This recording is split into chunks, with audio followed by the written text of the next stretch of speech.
In the dense, suffocating jungles of the Philippines during World War II, a legend was born. It was a story whispered in hushed tones by terrified Japanese soldiers. A tale of a phantom that haunted the trails, an invisible force that struck with deadly precision and then vanished without a trace. They called him the Ghost of Bataan, but this was no supernatural specter. This was a man, a single American soldier who waged a one-man war against an entire army, becoming one of the most decorated heroes of the conflict. His name was Herman Perry. The year is 1942. The Philippines have fallen to the Empire of Japan. Tens of thousands of American and Filipino soldiers are captured after the brutal Battle of Bataan. Among them is Private Herman Perry, a young Marine who, like his comrades, is forced into the infamous Bataan Death March. This was a grueling 65-mile trek under the scorching tropical sun with little to no food or water. The cruelty was unimaginable. Soldiers who stumbled or fell behind were bayoneted, shot, or simply left to die. Perry witnessed horrors that would scar a man for life. He saw friends executed, men collapse from heat and exhaustion, and the absolute worst of humanity on full display. But Herman Perry was a survivor. He endured the march and was imprisoned in the notorious Cabanatuan prison camp.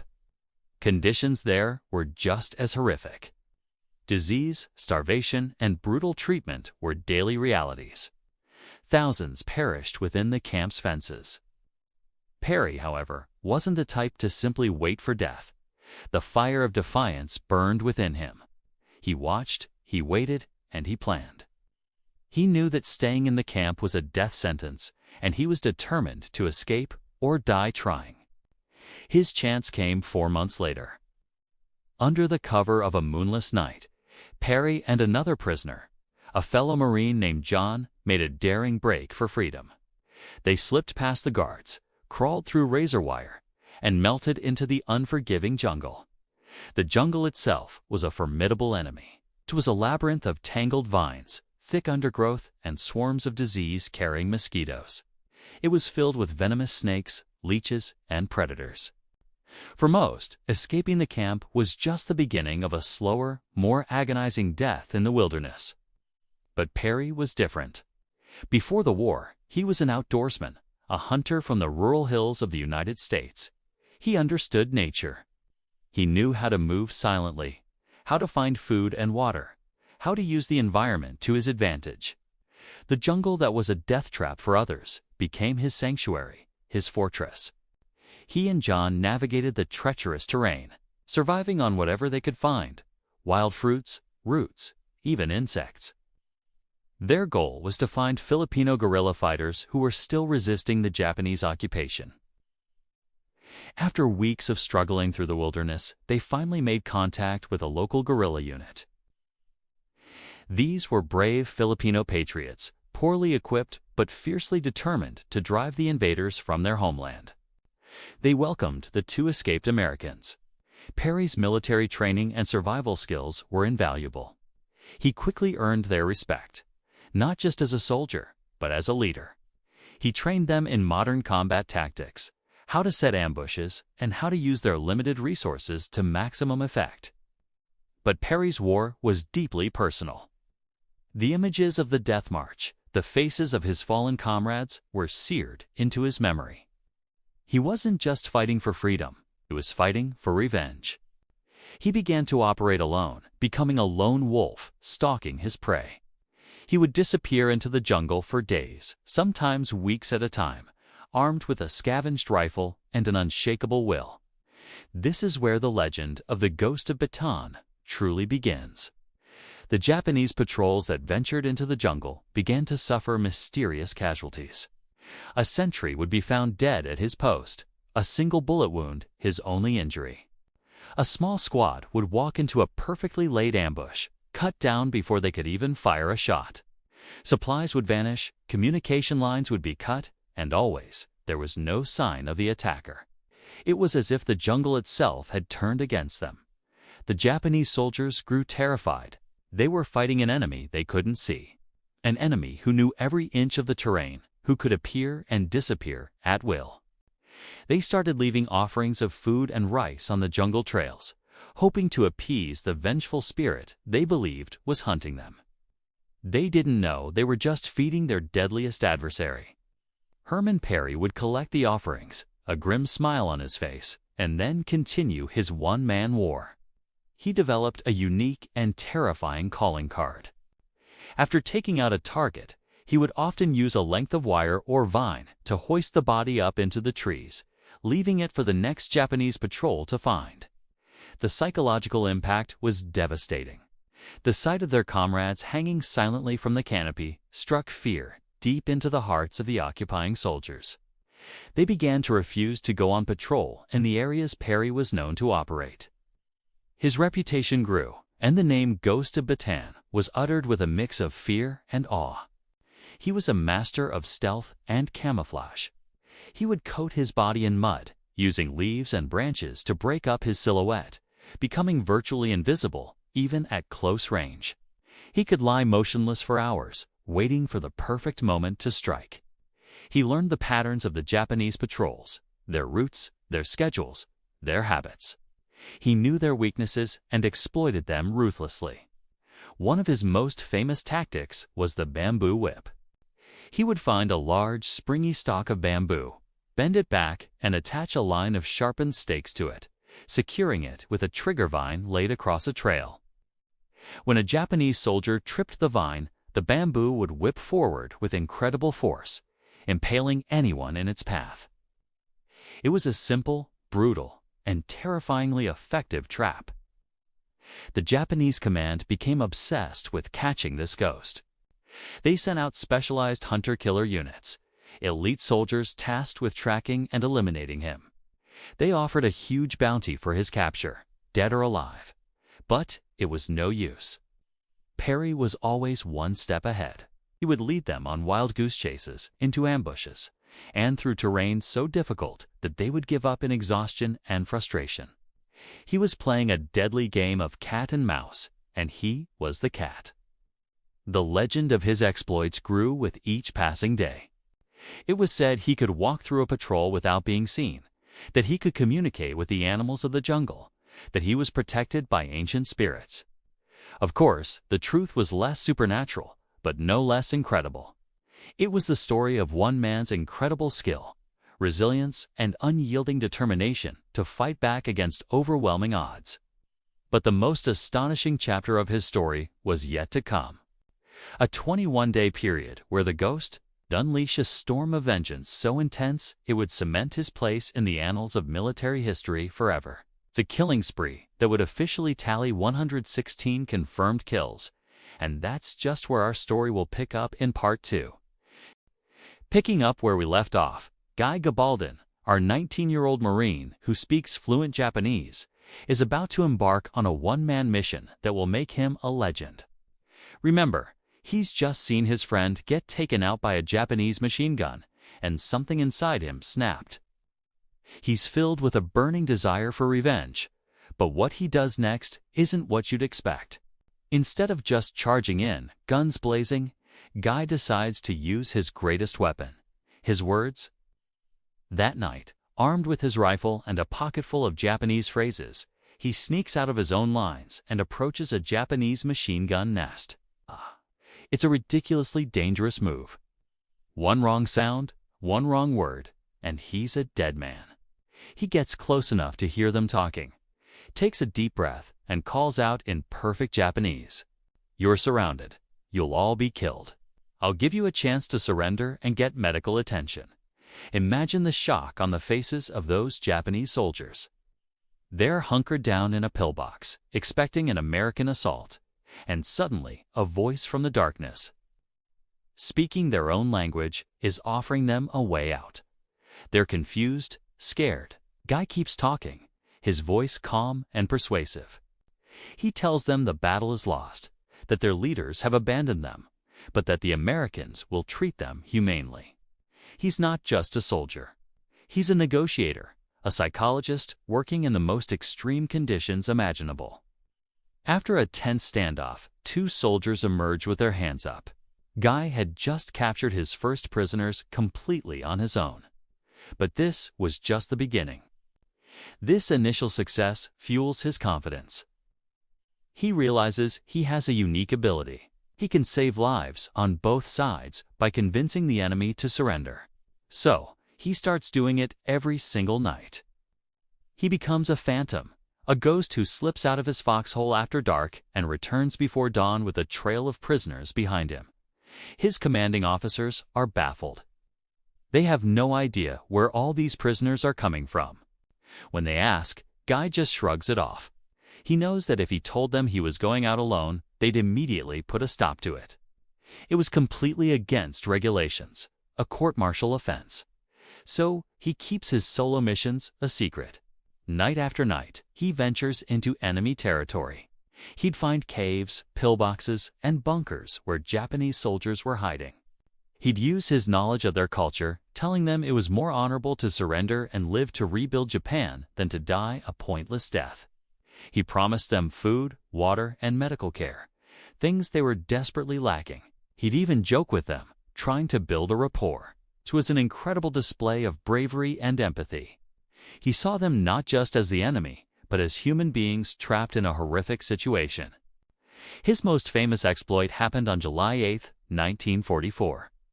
Guy had been working his way up the coast of Saipan and stumbled upon a massive cave complex at the northern tip of the island. He knew it was packed with hundreds, maybe even 1,000, Japanese soldiers and civilians who had been driven there by the American advance. This was the big one. Going in alone was suicide, but leaving them was not an option.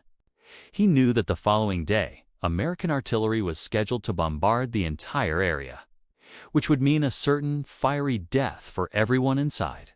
He approached the mouth of one of the caves and called out. Immediately, he's met with gunfire. A bullet nicks his shoulder. Undeterred, he shouts again, explaining the situation. He tells them about the impending artillery strike. He pleads with them. "I don't want to see you all die. Come out and I'll make sure you're safe." A Japanese officer emerges and demands to know who he is. Guy, thinking fast, tells a bold lie. He claims he has a huge American force behind him, ready to attack, but he's convinced his commander to hold off for a few minutes to give them a chance to surrender. He spends hours talking, negotiating, and building trust. He sends in some of his previous prisoners to vouch for him, to show that he keeps his word. Slowly, cautiously, people start to emerge from the caves. First, a few civilians, then some wounded soldiers. The trickle soon becomes a flood. Men, women, and children, soldiers and civilians, pour out of the caves, their hands in the air. Guy, this lone Marine, stands there, directing the flow of people, keeping them calm. When the sun came up, the sight was unbelievable. Guy Gabaldon, a single American soldier, had single-handedly convinced over 800 Japanese to surrender. He had prevented a massacre and saved hundreds of lives. When he marched his massive group of prisoners back to the American lines, his fellow Marines were stunned into silence. They couldn't believe their eyes. They nicknamed him the Pied Piper of Saipan. In total, over the course of the battle, it estimated that Guy Gabaldon was responsible for the capture of over 1,500 Japanese soldiers and civilians. Think about that. One man, using his wits and his voice, accomplished what entire companies of soldiers couldn't. His official tally was 116 enemy killed in action during the 21 days he fought, but his true legacy is the thousands he saved from a needless death. For his incredible, unauthorized heroism, Guy was initially recommended for the Medal of Honor. However, due to the unorthodox nature of his actions, some say, because of his Mexican-American heritage, the award was downgraded to a Silver Star, and then to a Navy Cross, the second highest decoration for valor. It was a huge honor, but many felt it wasn't enough for what he'd done. Guy himself was just happy to have survived and made a difference. After the war, Guy Gabaldon lived a relatively quiet life, but he never stopped telling his story, not for glory, but to promote peace and understanding between cultures. He even returned to Saipan and befriended some of the very men he had captured. For decades, his comrades and supporters campaigned for him to receive the Medal of Honor he so clearly deserved. Sadly, Guy passed away in 2006 without that recognition. However, his story lives on as a powerful testament to the idea that courage isn't always about fighting. Welcome back to the story of Guy Gabaldon, the Pied Piper of Saipan. In our last episode, Guy had just captured his first 2 Japanese prisoners, a feat that astonished his fellow Marines who had been told that the Japanese would never surrender. But for Guy, this was just the beginning. His unique ability to speak Japanese and his deep understanding of their culture were about to be put to the ultimate test. The Battle of Saipan was raging. It was a brutal, unforgiving fight. The U.S. forces were advancing, but the Japanese soldiers, entrenched in caves and fortified positions, were fighting to the last man. The landscape was a labyrinth of cliffs, jungles, and hidden bunkers. For most Marines, every cave was a death trap. They'd either have to risk a frontal assault or use flamethrowers and explosives to clear them out, often resulting in heavy casualties on both sides. Guy saw things differently. He knew that inside those caves weren't just soldiers, but also terrified civilians, men, women, and children caught in the crossfire. He also understood the Japanese concept of Bushido, the warrior's code. He knew that surrender was seen as the ultimate dishonor. But he also believed that if he could offer them a different path, a way to survive without losing face, he might be able to save lives. So he decided to do something no one else dared. He would go out alone, at night, unarmed with a rifle, carrying only his pistol and his words. His superiors thought he was crazy. Going out into enemy territory alone was a suicide mission, but Guy was persistent. He argued that he could save more lives, both American and Japanese, by talking than by fighting. Reluctantly, his commanding officer gave him permission, but made it clear, if he got captured or killed, he was on his own. That first night, Guy crept away from the American lines and ventured into the darkness. The jungle was alive with sounds, every snap of a twig, every rustle of leaves sending a jolt of adrenaline through him. He approached a cave he had scouted earlier, one known to be heavily occupied. His heart pounded in his chest. He took a deep breath and called out in fluent Japanese. "Hello. I'm not here to hurt you. I know you're tired and hungry. Your fight is over. The American forces are powerful, and you cannot win. But we will treat you with respect. We have food, water, and medicine for your wounded." Silence. The only reply was the chirping of crickets. It felt like an eternity. He was completely exposed, a perfect target for any hidden sniper. He called out again, his voice echoing in the night. "I am an American Marine, but I was raised by a Japanese family. I understand you. I know you're scared. Please, come out with your hands up. I give you my word, you will not be harmed." He waited. Then a faint voice called back from the darkness of the cave. "Are you a trick, a demon?" "No," Guy replied gently. "I'm a friend. I just want to help you." He could hear hushed, frantic whispers from inside the cave. He continued talking, telling them about his life in Los Angeles, about his Japanese foster parents, the Nakano family. He spoke of shared experiences, of food, of family. He wasn't just a soldier. He was a bridge between two worlds. Slowly, hesitantly, a figure appeared at the mouth of the cave. It was a Japanese soldier, his rifle lowered. He was followed by another, and then another. Soon, a small group of exhausted, starving soldiers and civilians emerged, their hands in the air. Guy had done it. He had convinced them to surrender without a single shot being fired. He led his first group of prisoners back to the American lines, stunning the guards on duty who couldn't believe their eyes. This one success fueled Guy's determination. Night after night, he repeated his solo missions. He became a ghost a phantom moving through the war-torn landscape. He would find a cave, a pillbox, or a dugout and begin his patient negotiation. He'd offer them cigarettes, candy, and a promise of safety. He would tell them that Emperor Hirohito would understand that it was more honorable to live and rebuild Japan than to die a needless death. His methods were unorthodox. He learned to identify the commanding officer in a group and appeal to his sense of responsibility for his men. He'd shout, "You are a poor officer to let your men die of starvation." This was a calculated risk, a direct challenge to their honor, but it often worked. It shifted the narrative from the shame of surrender to the duty of a leader to preserve the lives of his soldiers.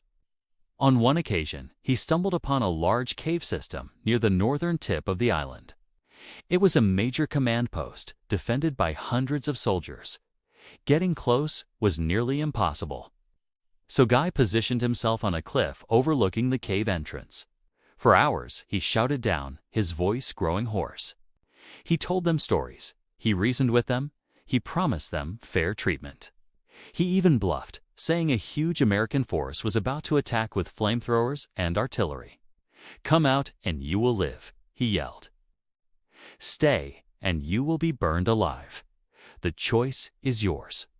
He could hear arguments breaking out inside the cave. Some wanted to fight to the death. Others were starting to listen.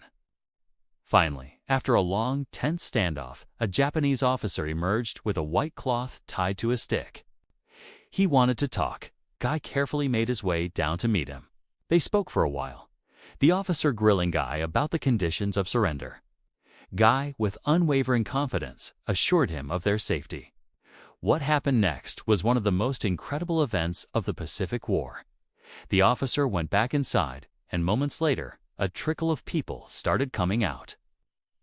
The trickle became a stream, and the stream became a flood.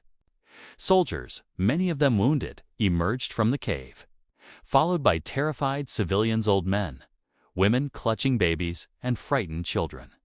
They kept coming and coming.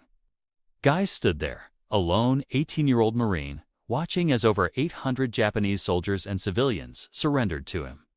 He single-handedly escorted this massive column of prisoners back towards the American lines. Imagine the sight, one young Marine leading an army of his former enemies through the jungle.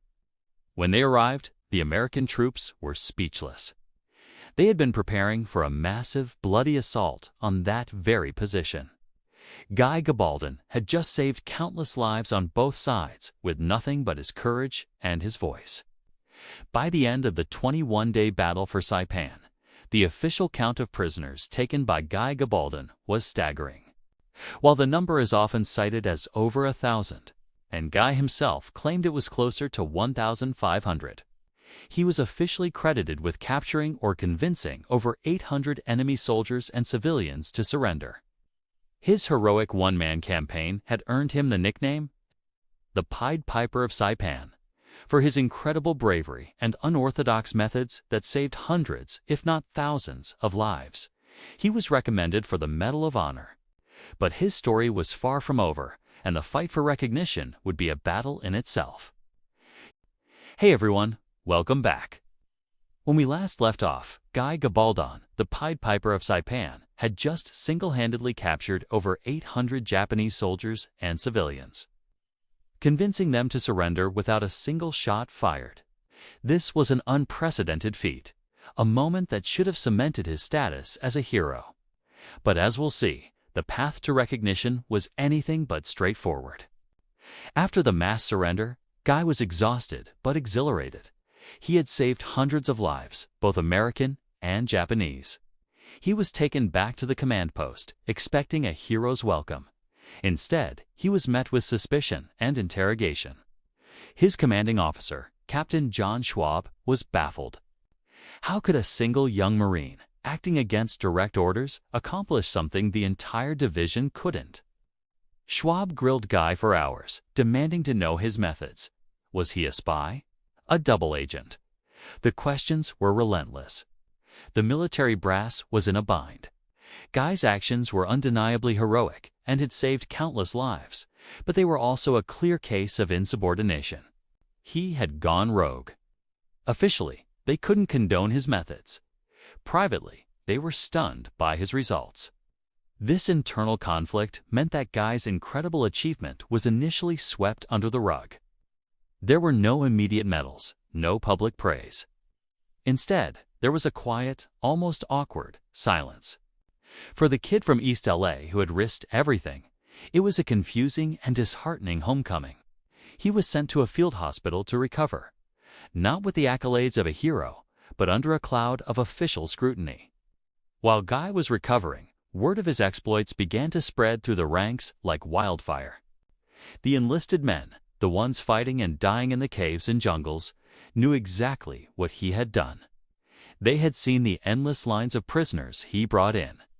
To them, he wasn't a problem to be managed. He was a legend. They were the first to call him the Pied Piper of Saipan. The nickname stuck, a testament to his unique ability to charm his enemies out of their fortified positions.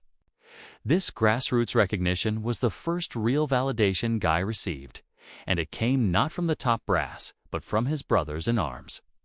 The official story, however, was being rewritten. When the press got wind of the massive surrender, the military had to say something. The initial reports credited a patrol, a team of Marines, for the captures. Guy Gabaldon's name was nowhere to be found. It was a classic case of the military machine wanting to maintain the image of collective, disciplined effort, rather than celebrating the success of one maverick individual. It was easier to credit a faceless unit than to explain how one private, breaking all the rules, had outperformed entire battalions. But Guy had an ace up his sleeve, something the military hadn't counted on.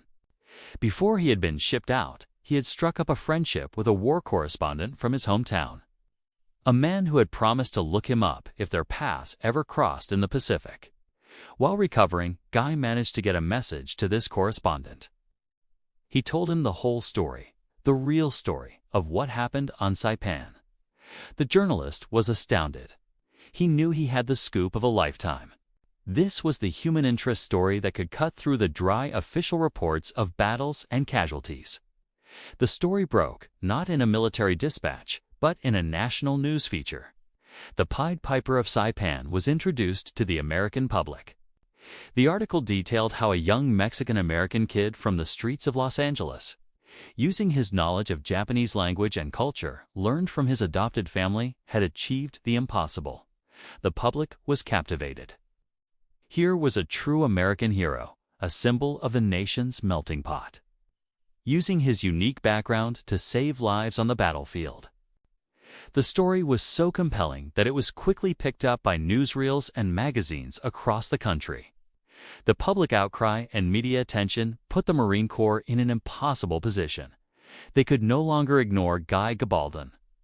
The story was out, and the people had chosen their hero.